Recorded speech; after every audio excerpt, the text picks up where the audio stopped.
Hello everyone, Le Cocktail Connoisseur.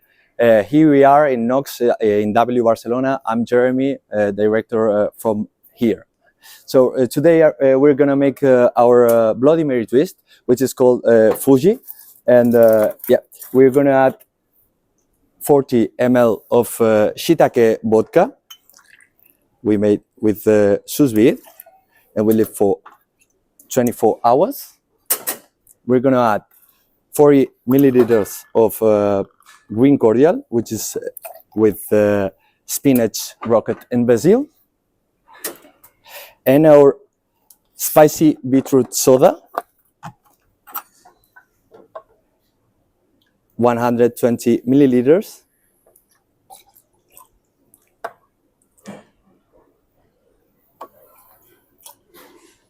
there you go. We're gonna stir gently, a little bit.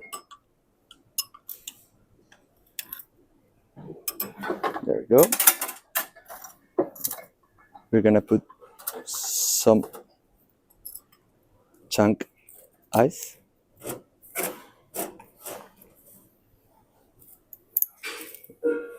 There we go.